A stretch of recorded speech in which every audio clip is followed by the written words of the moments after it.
Hello, everybody. So this is going to be the Thursday lecture, should have been a Wednesday lecture for CPSC 6, where we're going to talk about variables. And so what I want to do is the following.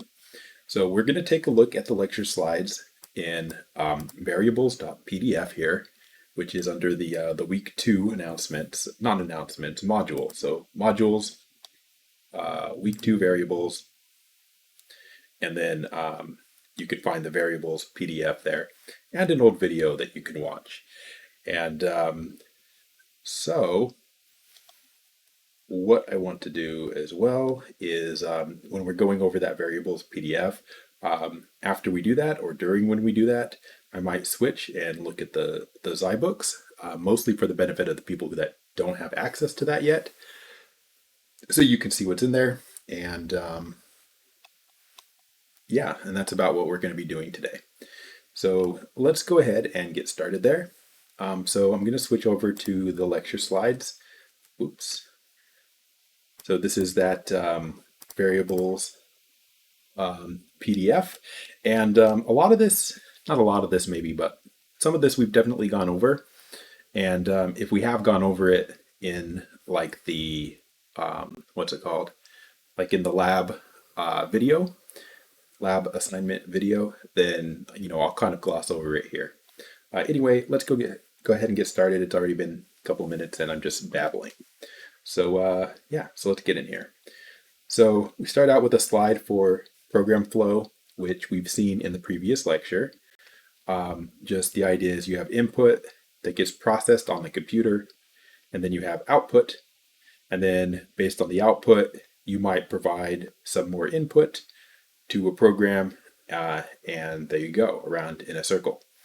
Of course, the processing, that's like your CPU, might have to store things on a disk or in memory, or retrieve things. So they go from storage to the processor, and from the processor to the storage. That's basic program flow. Code structure in Java, we've covered this, but you can look at it here again, just as a summary of what we learned. So this is mostly in the video on the lab. So you have a source file for your Java code. The source files all have a Java extension. It holds one class. The class must go within a pair of curly braces. So they have a picture, source file, class 1, open curly braces up here, close curly braces down here. And just switching over to Eclipse, you'll see that that's what we have on the lab that we had. I've got my class starts there, including the curly braces, and then down at the bottom, that class is eventually finished, closed at line 33.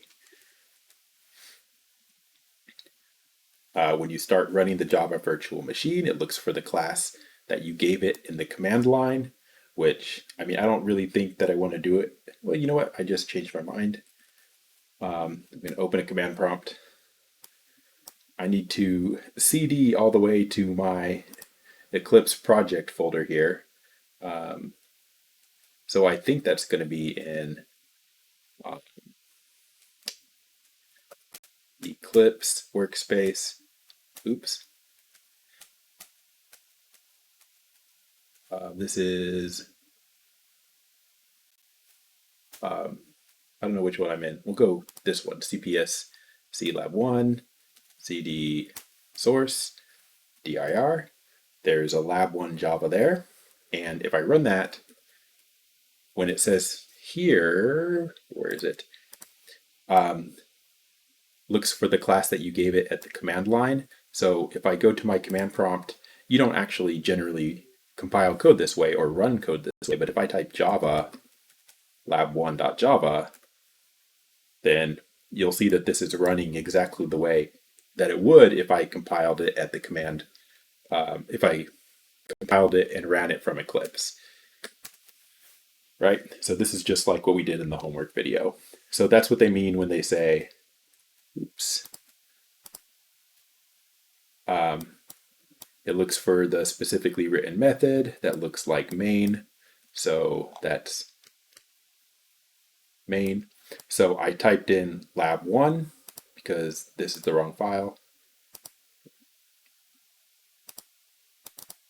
Right, so I had the same project, but one was called lab1 and one was called new lab1.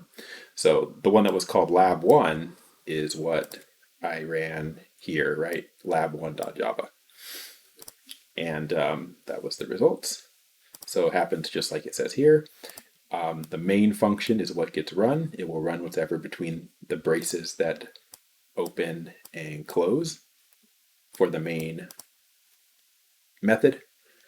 And then inside the main method, you do whatever it is you're going to do. So again, we have a bunch of code here that does stuff. And yeah, and now we finally get to what we're supposed to be talking about today, which is variables. So we need variables to hold the data. We need to hold the input to the program so that we can access that data later. Variables are used to hold the data. There's two types, primitives and references. So primitives are mostly what we were using just in that code. So a primitive type variable is used for simple values such as individual numbers or individual characters, right? So an integer or a double or a character are primitive types. So in the code that we did for the lab, I had 3 of those, right? An X and a Y and a Z, and they were all integers. So those are primitive data types, primitive variables. Okay. Now a reference type is composed of many primitive types that describe a single object. So we'll get to that. But your primitive types are basically integers or floating points. So let me just open Notepad here in case we need it. So they have good examples here. So like a byte, just typing. So a byte is 8 bits. A bit is one single 0 or 1.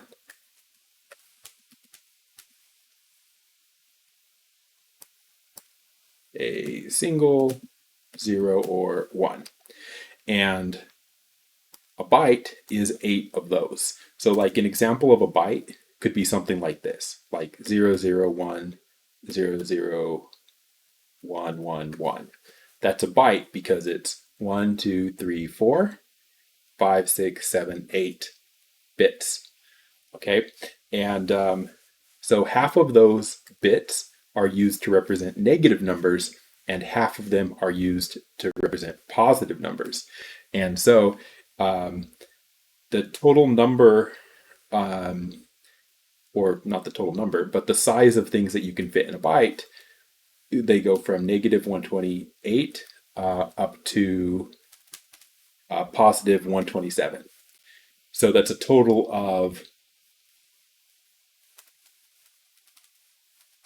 256 possible values if you counted them. And the reason there's 256 possible values is because if you look at an example of a byte, 0, 1, 0, 1, 0, 1, 0, 1, 1, 2, 3, 4, 5, 6, 7, 8. I got one extra. Okay, now we got 8. If you think about it, there are 8 spaces, right? Each can be a 0 or a 1.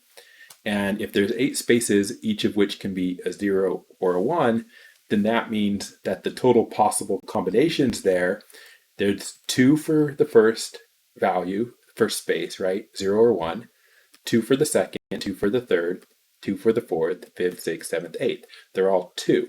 And there's 8 possible spaces. So if you were going to count up the total number of possibilities, what you would find is that the number that you of different combinations of 0s and 1s, there would be 2 to the 8th of them, because it would be 2 times 2 times 2 times 2 times 2 times 2 times 2 times 2 possible values, right? There's 2 choices for each space. and 2 to the 8th is 256. And so there's 256 possible combinations of zeros and ones, and we use them to represent numbers going from negative 128 up to positive 127. That's what we use them for at least for a byte that can be positive and negative. Okay, now if we look, then after byte, you can have a short. So a short is just like a byte, except it's twice as big. So you can have short or short integer is 16 bits or 2 bytes. So a short looks like a block of 8 and then another block of 8. Okay, and so if you figure out how many possible combinations of 16 bits there are, well, it's kind of like what we did up above, except it would be 2 to the 16th. And so if you take this 2 to the 16th and punch it into a calculator to see how many possible values you can get, there are 65,536 possible combinations that you can make out of 16 bits. And we use, again, basically half of them to be negative numbers and half of them to be positive numbers. And if you look at wherever I lost my PowerPoint presentation to, here it is, we go from negative 32,768 to 32,767. Now you might wonder, why, how come it's negative 128 and positive 127? How come you don't go negative 128 to positive 128? And the reason for that is that if we did negative 128 to positive 128, you would actually need 257 values. But we don't have 257 values, we have 256. So that means you can't go 128 to 128. One of them, either the negative side or the positive side, had to lose one value. So this is just what they did. So that's why you'll always see on all of the ranges here, for integers at least, the negative side is one higher than the positive side. There's one extra negative number that you can represent. And it's always because you don't have, you would need one extra value in order to go from 32,768 to positive 32,768. So we just don't have it.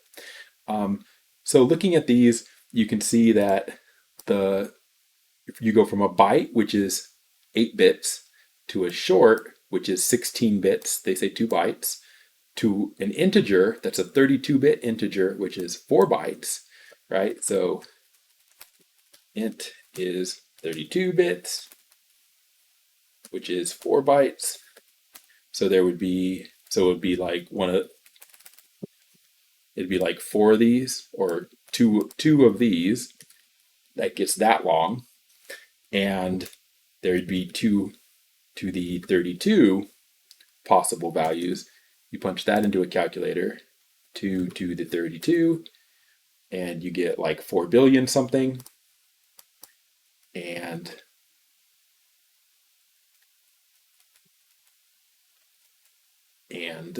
let me go back. I keep losing my slides. So there's like 4 billion of those, but again, half of them are positive, half of them are negative. So you see, negative 2 billion to positive 2 billion as the possible values that we can represent. So if you want to represent bigger numbers, you need more bits. Okay, and then you can go up to a long, which is 8 bytes, and really ginormous in the number of values it can represent. Okay, then what we have is floating point numbers, and it's not important like exactly how these are represented right now, but what floating point numbers are decimals. So if you look, so like a floating point is decimal numbers, right? So like if you're trying to represent pi, like 3.141592, blah, blah, blah. Or if you're trying to represent, even something, 3 point, I don't know why they use 3, like 5.341, right? That's a decimal number. Or like big number 0.2, that's a decimal number. Anything with a decimal point needs to be represented as a floating point number, right? Because these integers are only storing values that are like zeros, 1, 0, 1, 2, 3, 4, negative 0, 1, 2, 3, 4, like those types of numbers. So as soon as you have decimals involved, then you're going to be using a floating point format. Now I say a floating point format, but we have choices there. So our basic choices are a regular float, and that is a 16-bit, decimal number. And then there's a double, which you can probably guess is a 32-bit. That's a lie. I don't know why I wrote this. Float is 32, and a double is 64-bit decimal numbers. And so in order to make the decimals, basically what they do is they write it in scientific notation. So like this number here, for example, you would write it as 1.00087872, right, times 10 to the, and then it's 1, 2, 3, 4, 5, 6, 7 times 10 to the 7. And so what they do is for your bits, right, you have 32 bits, right, 32 zeros and ones. Some of the bits are for storing this part, and some of the bits are for storing this part. And you can represent a large range of numbers that way, and these are the numbers, right? So like you can see, you can go, well, you can see. So those are for decimal numbers. That's what you need to know. And then there's also characters, which character here are letters, and not just letters, right? So I should be a little more clear. So a character is like letters and symbols. So like, right, like that's not a letter, that's a dollar sign, right? Percentage, curly, like brackets and braces, right? All of these things, anything you've got on your keyboard, and a lot more as well, are all characters. So they're not just letters, but we still have to have a way to represent them. And so we have a data type for that where, we're going to think of them as letters, not as numbers. And then finally, we have a Boolean, and Boolean is true or false, right? So Boolean, sometimes you'll see people say bool, and they are true or false values. Sometimes a programming language would not have a Boolean. They wouldn't have a real Boolean value. So sometimes people use just 1 instead of true, and a 0 instead of false. Okay, and so if ever you're keeping track of something that's like a yes or no question, you would use a Boolean variable for that. Okay, so it's just a true or a false, nothing else. So it's like your smallest data type if you think about it. And it's 1 bit, 0 for false, 1 for true. Okay, and then we have some examples. So integer types, so that's integer, short, long, right? 0, -1, 365, 12,000. Those are all integer types. Floating point types are decimal numbers, like 0.99, -22.8, 3.14159. 5.0. Now think about this. 5.0 looks like an integer, right? Like you can ignore the zero, right? It's 5. 5.0 is 5. That's true, but there's nothing that stops you from storing a 5, even though 5 could be an integer. 5 can also be a floating point number. It can also be a decimal number. Okay, characters, yeah, so lowercase letters, uppercase letters, symbols, space as well, right? Space is a thing, tab, and so on. Lots of symbols and things like that. Boolean, true or false. Okay, so we are going to store data in variables, right?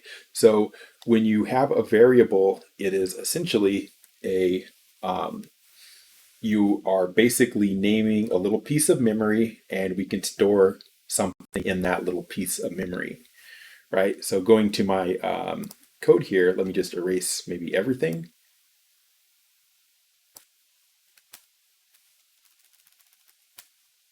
Right? So when I'm looking at an empty function, if I make a variable, right, like I can say long x, right? So when I do that, I'm going to be creating a variable called x, and that x is going to be able to store whatever a long can store. So, we look up here, and a long is a 8-byte integer, so it can store very big integers, right? So I'm basically reserving 8 bytes of memory, 8 bytes of memory to store the variable x. And after I've done that, then I can assign x to be a value, right? So I can just say, oh, we're going to store that number in for x. So we are taking this number and we are assigning it to x. When you say x equals, that's the assignment operator. The equals is the assignment operator. So whatever number I type here is going to be stored in for the variable x. Now I don't know what's complaining about here. The type integer is out of range, but I have a long, so should be okay.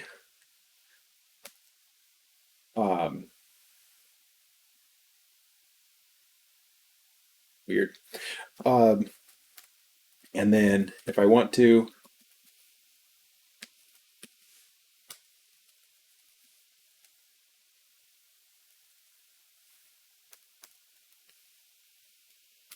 I can save that, and let's run this.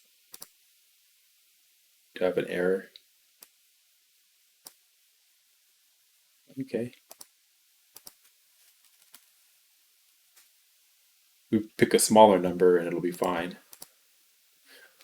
So I'm going to store that number in for the variable x, and then I'm just printing it out to the screen. But the reason I was able to print it out on this line was because I had previously stored the value, right? So the number gets stored in the memory that I reserved called x. And then here, this number is retrieved from memory and put here so that it can be print to the console, which is what happens here. And yeah. So the data is stored by a variable, is called its value, right? So the number is the value. The value is stored in the memory location. Its value can be changed. Yes, it can, right? Like I store the number there. I can go x equals 2 after that, and then I can print it out again, and I get run. Sure, save it. What happened? Why didn't it print twice? Oh, ha ha ha, ha ha ha. I'm not smart. So remember, I used print, not print line, which means it printed this number, which you'll notice it ends with 641, and then it printed this number, which is 2, And if you look, the 641 is there and then the 2 is there. So it looks like it was not getting printed. But if I print them on separate lines with print line and then run it, now you can see, right? So the same location in memory, up here it's storing that number, and down here it's storing 2. So we can store the number and then we can change the number that's stored. Naming and declaring variables. So of course you should pick names for your variables that are useful, right? So I picked X here because the variable name didn't matter for this example. But if you are writing a program that does something, then your variables should have meaning, right? Like age or speed or whatever you're measuring, right? Like number of days, whatever data you need to store, give it a name that means something.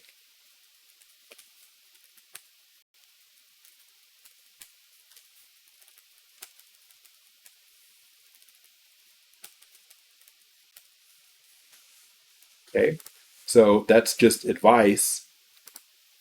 Your program still runs even if you don't do that, but you should give it a name that makes sense. Number of baskets, eggs per basket are examples. When you declare a variable, you provide its name and type. So this up here, this is the declaration for age, speed, and number of days. You have to say what type it is. So we start by saying it was a long. I can use an int if I want. It's complaining because I'm not using speed and num days. That's okay. Variable must be declared before it's used, right? I can't just, I can't leave this off. This is going to give me an error. And I can't declare it after I assign it, right? So I can't assign it on line 11, but then declare the variable on line 13, right? Because when it reads this line first, and it says, wait, we didn't declare age. It's not going to read ahead and see that you did it down here. So the variable declaration needs to go above when you use it.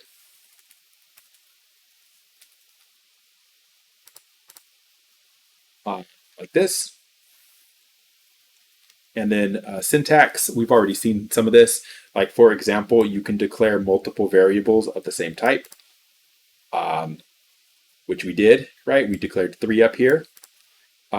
You can do that if they're all integers, right? If you wanted one to be like a float, well, then that has to go on a separate line, right? So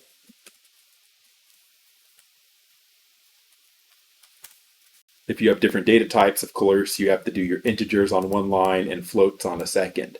Now, nothing stops you from declaring more integers later. That's fine. You don't have to do everything on one line, but you can do multiple things on one line. And we get to naming conventions. Now, some of this stuff here is what is required, and some of this stuff here is what you should do. Okay, so there's a difference between what you have to do to make your program work and what you are supposed to do to avoid problems. Okay, so class types begin with an uppercase letter. Okay, so this class had an uppercase L. Primitive types begin with a lowercase letter, like int, right? Int, float, int. Okay. Variables of both class begin with lowercase letters. So notice how they're doing this. My name, my balance. And then they say multi-word names are punctuated using uppercase letters. Sometimes that's called camel case. And it's just a way of naming your variables. So like what you do, you don't want to name something like this, like my favorite number, because when somebody's reading this, this is hard to read because you can't see where the word Like it's 3 words, but you can't see where the words change. So what they do is they uppercase the letters when the word changes. So you say my favorite number like that, and it's easier to read. Now you might think, well, why don't we do this? Why don't you uppercase the first one? And there are people that do that. There are people that do this, but we can't do this third one and follow the rules that we were given right before that, because it said up here, variables begin with lowercase letters. So this third one is not good because it does not begin with a lowercase letter. So the first one's bad because it's all lowercase and you can't read it very easily. The last one is bad because it does not contain, or it doesn't start with a lowercase letter. And the middle one is what you're supposed to do. Start with a lowercase, but then every time you change what word you're writing, uppercase it for one letter. All right, so my, uppercase F for favorite, and then uppercase N for number. Pretty standard. Now identifiers are names like variable names, but we could be referring to other things other than variables as well. So anything with a name is an identifier here, and there's rules for what you're allowed to do. So identifiers contain letters, okay, digits, you can do that. What that lets you do is something like this, right? Like I can go like my number 1, my number 2, my number 3. Like all of those are good variable names. Okay. We're allowed to include the numbers on the end or in the middle. You can use an underscore. So you could do this. That's all right. This kind of conflicts with our naming scheme though, right? Like you don't really want to use these, maybe, because we kind of want, that kind of ruins our uppercase, lowercase, uppercase kind of thing. You could do that, but then you don't really need this uppercase because you have the underscore to separate it. So maybe it's not as nice, but you're allowed to use those underscores. And the $, which has a special meaning. So, stay away from it. And the first number cannot be a digit. So like you can name numbers like this. You could do like this, but you cannot do this. Because when the compiler is reading this, it reads the number and it thinks you're giving it a number, but then all of a sudden you're writing a word. So, they don't deal with that. So you can't start with a number, but you can include a number after the first character. All right. Can't contain spaces, dots, asterisks. That should be kind of obvious in terms of spaces, because I mean, just think about this up here, right? Like if I did this, like age speed, how would I tell the difference between a variable called age speed and 2 separate variables, one of them called age and one of them called speed, right? So they don't do that. So if you wanted to use this as a variable name, that's generally what people would use an underscore for if they wanted a space, but you're not allowed to use a space for a variable name. All right. Java is case sensitive. So lowercase stuff, uppercase stuff, and all uppercase stuff, they're all different names. So like going back here, let's do this. So like if I go X like that, and then I go X equals 3, X equals 5,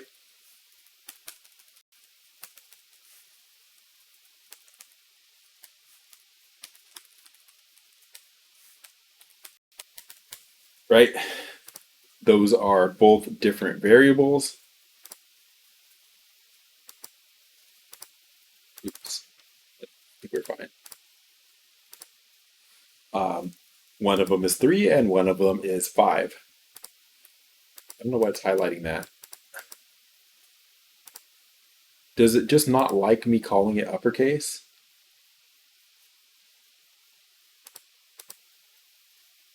I don't know why it's highlighting that.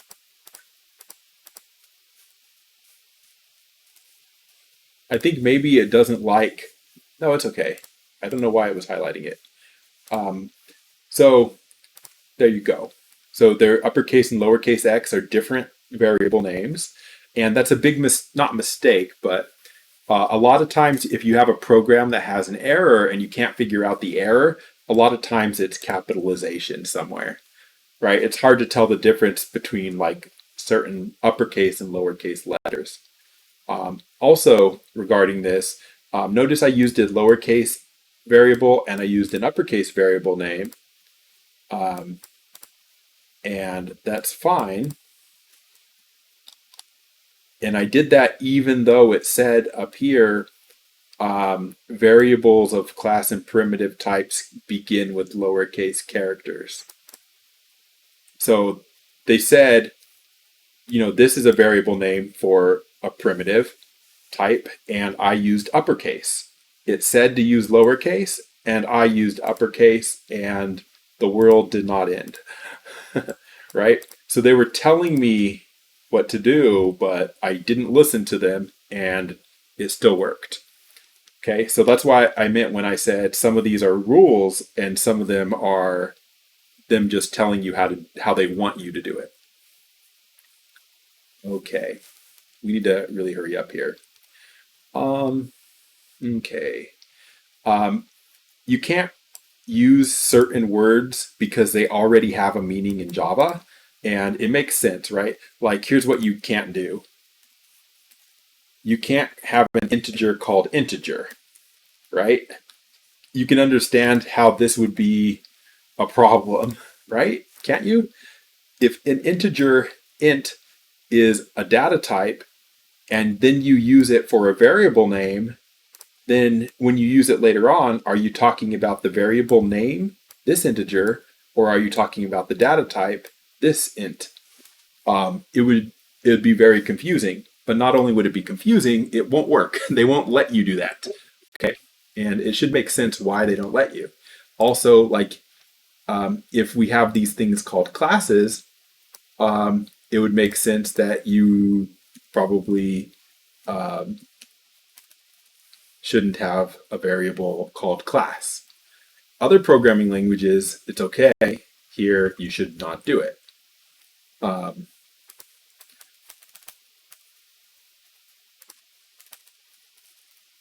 Because those words are already being used for other things, right? So it tells you you can't call a variable class.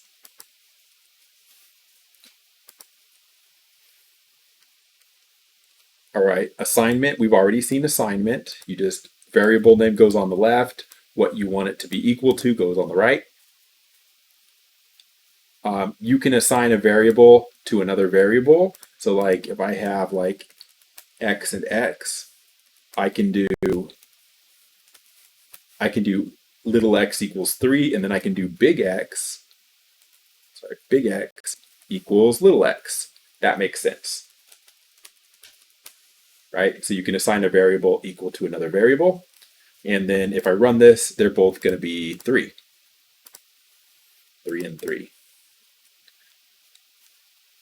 You can do math like this, eggs per basket minus 2. So you could do like x plus 1, for example. That's fine. So we'll get a 3 and a 4 for our numbers. 3 and 4. All right. Which of the following can be used as variable names? Let's look at it. That looks fine. This, well, if this is a 1, if this is an L, then it's fine, right? If it's a 1, then this is not allowed. So this one's not allowed. myprogram.java No, right? Like you should not do that. You can't anyway, because you can't put a dot in a variable name. So this is not allowed. Long is not allowed because long is a data type. Time limit is allowed. Time limit is allowed, but it breaks their rule of this first character being uppercase. But you can still do it. It's still valid. And this is fine. This is how you're supposed to do it.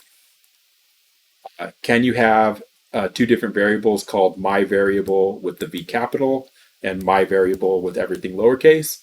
Sure. Give the declaration of a variable called count of type int and initialize it to 0. You could do that this way. Int count equals 0. Or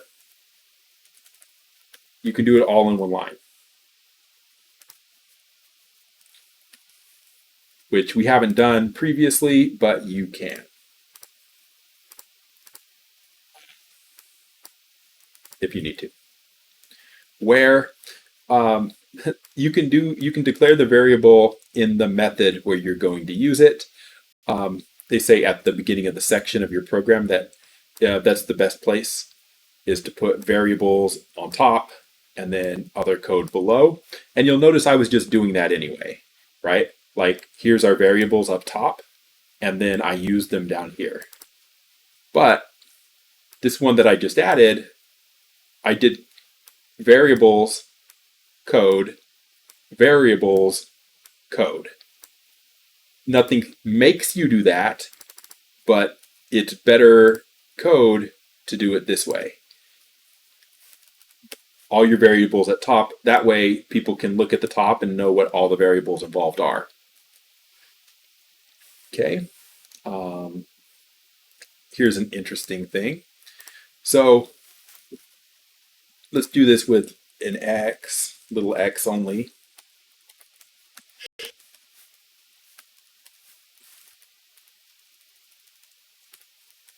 So if I do this, x plus equals 3, let me change it to like 5, and then I print it out again, let's see what happens.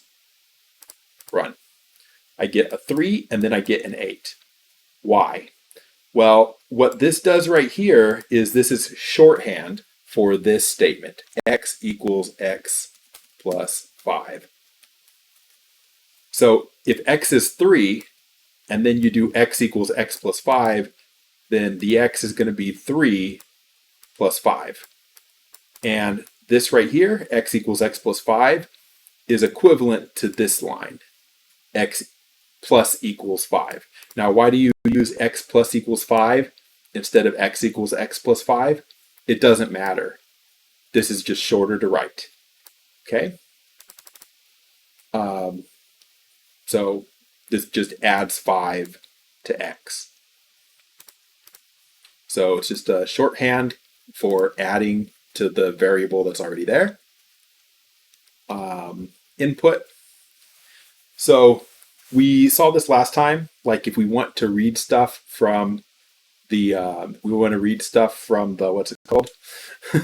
From the keyboard, then we need utilities, or we need a method to let us do that. So what we do is you have a line like this at the top that says import Java utility asterisk, and that's going to pull out, if you look over here on the left, JRE system library, and if I scroll, I'll find util somewhere. I'm blind, so it'll take me a minute. I think it's in Java base, actually. Yeah, so, oops, the sun. Here's Java. Okay, there. So you'll see here Java utility, Java util concurrent, Java util function, Java util jar, Java util random. So these are just groups of classes that they've already programmed for you. And if you want to use the features that they've already programmed for you, then you can. You just have to use a line that says import, you say what you want to import, and then we can use whatever functions we want to use from there. So like there's one called Java util scanner, I think, somewhere. I mean, I would have to look for it. I don't remember where anything is.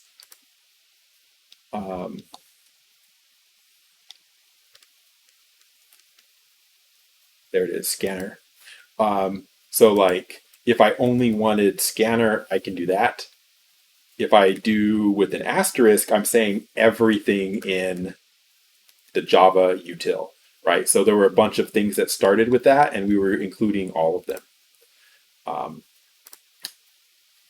So that brings in some functions that we might want to run. And then we can use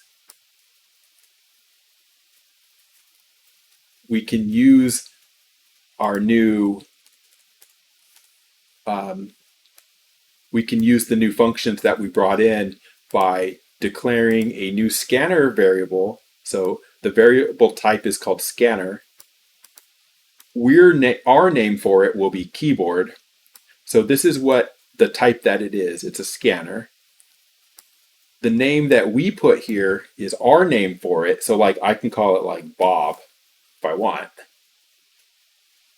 And then it equals a new scanner system in. So this is setting up a function that will read the keyboard. Okay. And so right now I'm calling it Bob. And then what you're able to do is, now that you've done that, you're able to read from the keyboard using a line like this line. So if I want, instead of saying x equals 3, I can do x equals keyboard, except I didn't call mine keyboard, I called mine Bob. Right? So Bob is a keyboard scanner. And when you do Bob dot next integer, you're saying read an integer from the keyboard. That's what this is saying. Read an integer from the keyboard. So if I run this, I didn't print anything on the screen, so we can't, I didn't print anything out. But if I type in a number like, let's say 76 and hit enter, then what happened was I printed the 76 out to the screen. That's why it's printed again. Then I added 5, and then I printed it again. So this is when I typed it, this is when I printed it, and this is after I added 5 to it. Okay. But the point is that if you're trying to read in numbers from the keyboard, you have to have an import line like this, a scanner line like this, and then after that, then you can read from the keyboard like this. And if you're reading an integer, then it's next int. If you're reading another type of number,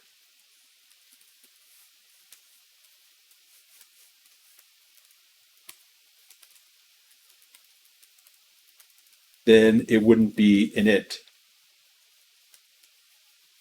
right? It'd be like a float. So if I run again, then like oops, typing here, 76, and then a decimal number. Oh, I think I broke, oh no, I didn't, I erased it. So I typed those numbers in and then I printed them to the screen. So if you're reading an integer, you use next int. If you're reading a floating point, it's next float, and so on, for whatever types it handles. Just checking the time here. Okay. Let's keep going. Right. Java strongly typed. So you can't do this. So if let's forget our scanner here. If you have like x equals 7, and let's say, actually, let's not do that. So y is a floating point number. So I can say like y equals, I was numpad, right? So y's floating point, which is decimal. So I can store a decimal number in y. If I try to do this, that's a problem because this is a decimal number and this is an integer. So how can you store this as an integer? It's not an integer, right? Because of the decimal. So I should get an error here. And there you go. It says you can't do that. On the other hand, if I do this a little bit differently, like x equals 7, x is an integer, and then I do y equals x, can you store a 7 into y? You can. Will it let you? Yes, it will. So you can make a floating point number y equal to an integer, and that is okay. But you can't make an integer equal to a floating point number, right? And so what you can make equal to what is summarized here. So a byte, which is, remember, that's an integer but a small one. So you can store a small integer in a bigger integer. You can store that into an even bigger integer. You can store a big integer into an even bigger integer. You can store an integer as a decimal number. It just adds the 0.0. And you can store a smaller decimal number as a bigger decimal number. But you can't go the other way around. So if you have a double, right, a big floating point number, you can't store a big floating point number in a byte. Okay? It won't let you. Okay. Now, if you really, really have to pretend that one number is another type of number, you can using what they call typecasting. So like we saw that this didn't work. Like if I do like y equals 7, that's a decimal. I'll store it this way to make it more obvious. And then I do x equals y, run. We get an error here, right? Because you can't make this decimal number go into the integer. But if you need it to, then you can use what we call typecasting, where we say, now y is a floating point number, but if I put int in parentheses out front, I'm saying try to turn y into an integer. So I'm saying we really want to do it. I know that they're different types. Please do it.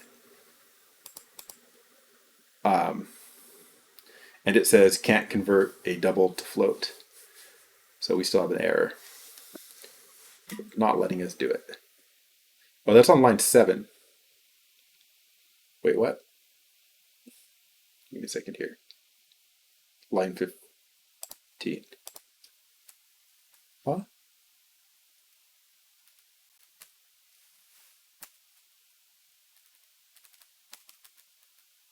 Here, sorry, give me a second here to figure out what's going on. The error doesn't make sense. X is an integer, y is float. It doesn't like this line. But what was wrong with that? I was just storing a decimal number as a decimal number. What?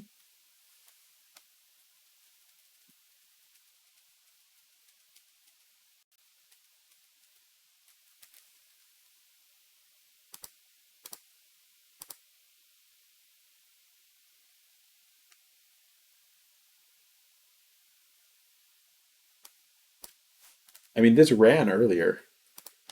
What is going on?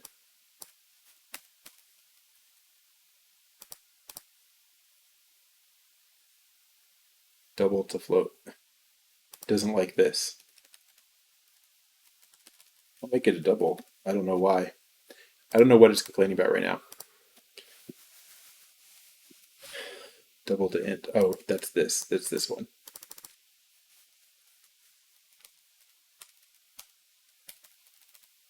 Give me a second.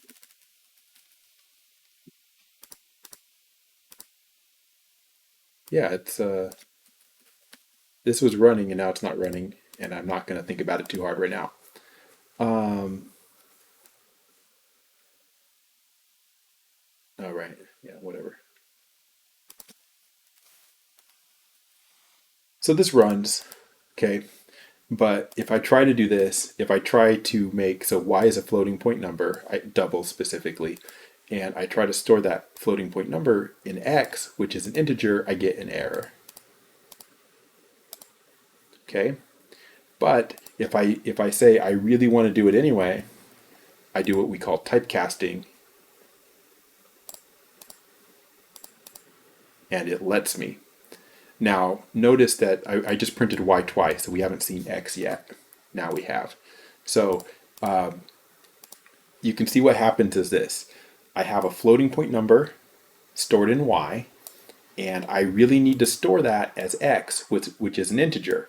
So I add this parentheses int here that's typecasting y as an integer, and then I can store it as an integer.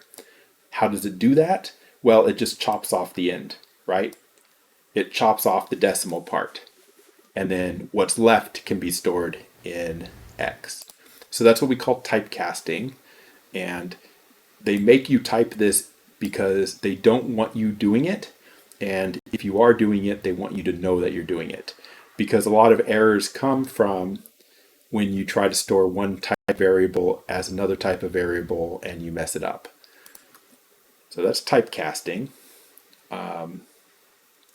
They say truncated rather than rounded. Yeah, you chop off the end, whatever it is. So even if I do this, like 99, right? It doesn't round up to 57. When you store it as an integer, it just chops off the 99. Does not round. Okay, a variable has been declared but not given a value is called uninitialized. They have a value null. So like I can't do this.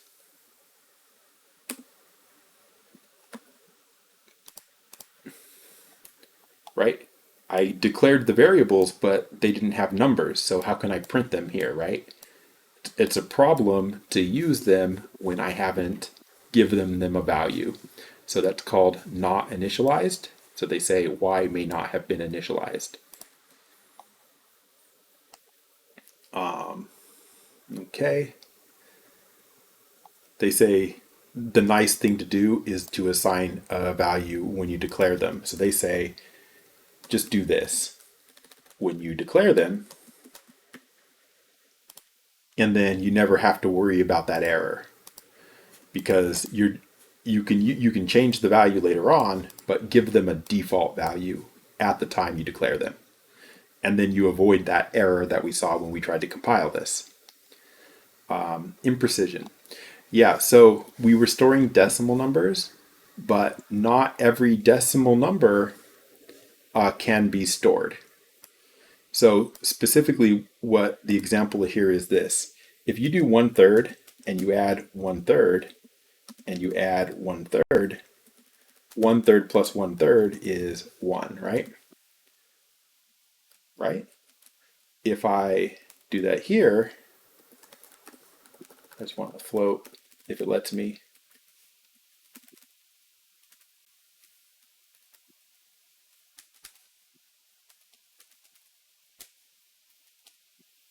Just do this 1/3, and then y plus equal 1/3. So now it should be 2/3. Y plus equals 1/3. So now it should be 1.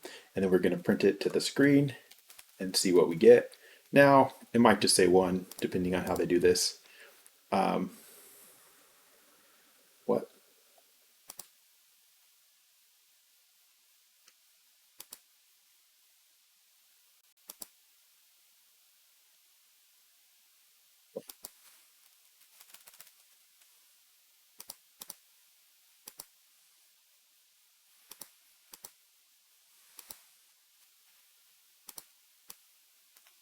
I don't know what's going on here.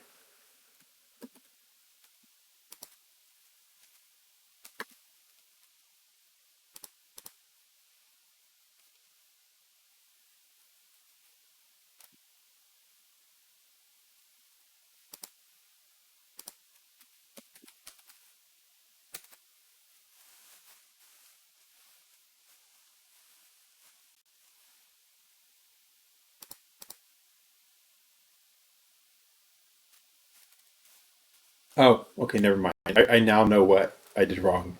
I'm dumb. When you when I typed this in, when I typed this in, I typed 1 as an integer, 3 as an integer, and so it did 1 divided by 3 as an integer, which means it divided it and rounded down. I should have done this, and then now it'll print 1/3, or double.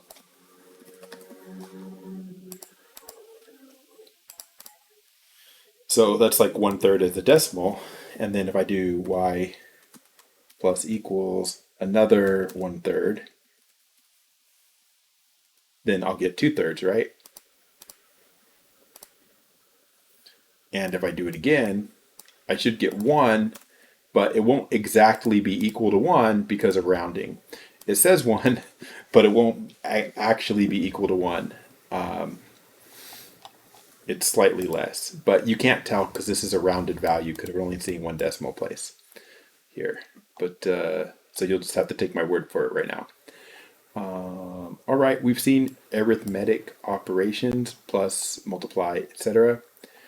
Right, so you can do something like this: pay equals hours work times hours pay, or hours work times pay rate. So you can multiply two variables. Division. Notice what it says here. The division operator behaves as expected if one of the operands is floating point type. Hence, or when both operands are integer types, the result is truncated, not rounded. Hence, 99 divided by 100 is 0. Right? That's what we just saw when we did 1/3 and I typed it in this way. That's a decimal number, but it's stored as an integer, so it got rounded down to 0. If you put a 0.0 to make that floating point, then it'll do it right again. But if I take off the 0.0, I get a different answer because it did this as an integer calculation. All right. One of the operands is floating point. The result will be floating point. That's like what we saw here. I can make this floating point. This is floating point, so it's okay that this is not. Because as long as one thing is a decimal number, the whole thing is a decimal number. Mod operation. So mod operator, this is a new thing. So the way it works, actually it says how it works right here. If it's a remainder is what it is. So like if I do, let me go back here. So like if I do this, 6 divided by 2, right? In your head, like not in Java, just what's 6 divided by 2? It's 3, right? If you do 7, actually let me do this, sorry, I'm changing the numbers around. If you do 6 divided by 3, you get 2. If you do 7 divided by 3, 3 goes into 7 2 times, and there's a remainder of 1, right? Because 2 times 3 is 6, plus 1 is 7. So 2 remainder 1. And 8 divided by 3 is, well, 3 goes into 8 2 times, and the remainder is 2. And then 9 over 3 is just 3. Right? And this pattern keeps going. 10 divided by 3 is, well, 3. But then there's a remainder of 1, right? 3 times 3 is 9, so there's 1 extra. And then 11 over 3 is 3, but 3 goes into 11 3 times with 2 left over. So you see that how this is working, right? How you divide and have a remainder. And the remainders here, I'll even put in the ones that don't exist. The remainders are what we call the mod. Well, the mod operator. So if I use mod here, the way this would work, I'm trying to get what I want on the screen.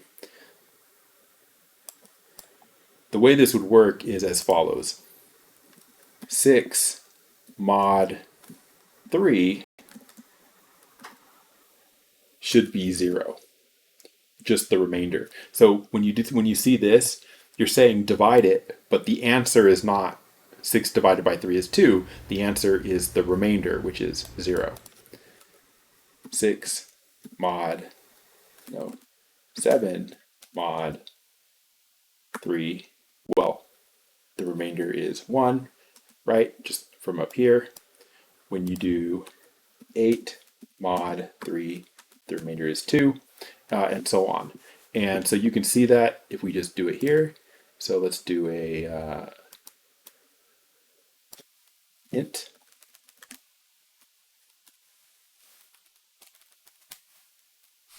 And let's do 8 mod 3. So what should that be? Should be 2, right?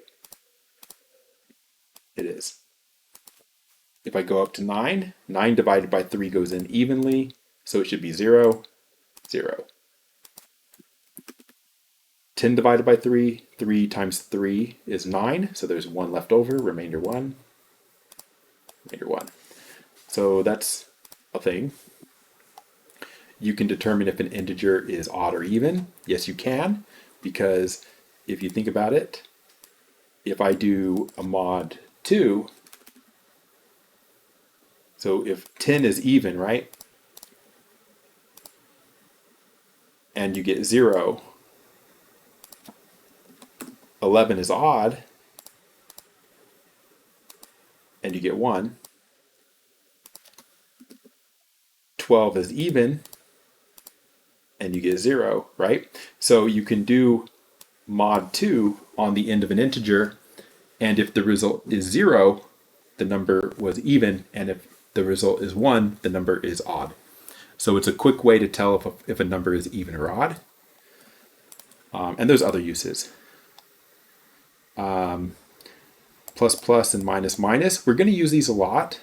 We don't need to think about them too much right now, but what they do is this. So like, let's say I store a number here, 5, and then I do this, y plus plus, and I run it. Oops, semicolon, run it. 6. So what plus plus did was it added 1. So like if I print it out a few times, if I do this a few times, and then I run it, you can see 6, 7, 8. This adds 1, this adds 1, this adds 1. And if you do y minus minus, you might be able to guess what a minus will do.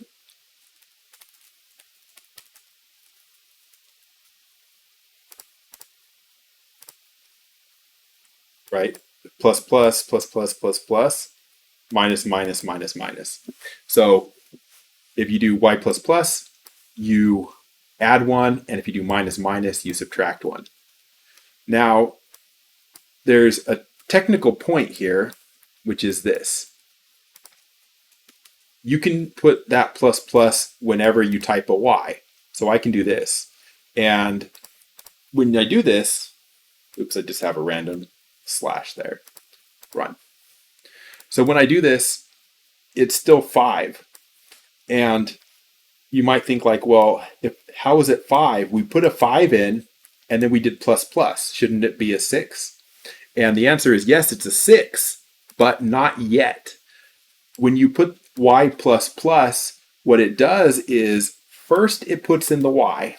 So it prints this out, which is 5 at this point. And after this is done, then it adds 1.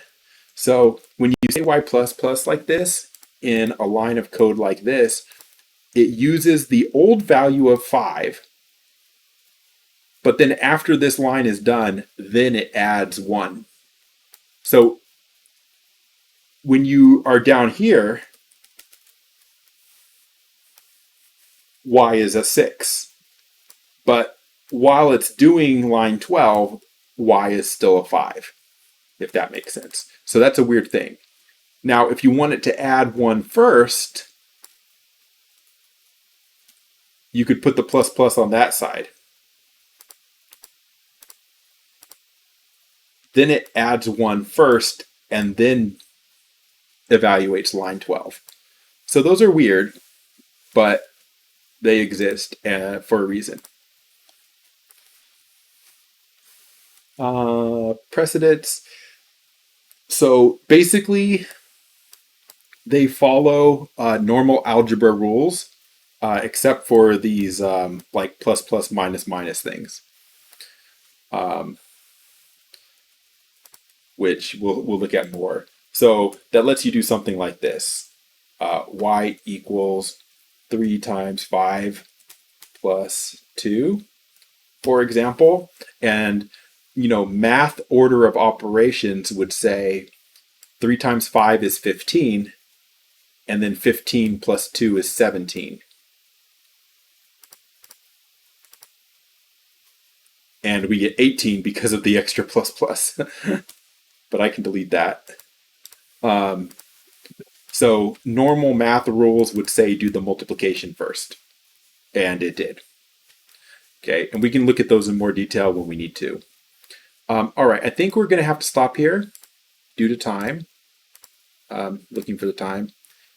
Yeah, we're a little bit over. So I'm going to stop here. But, sorry, scroll. You can continue on and you can look at these and just make sure we understand how these things work. Okay, good. That's actually where we needed to get to. So, yeah, so that's it for right now. See you guys next time.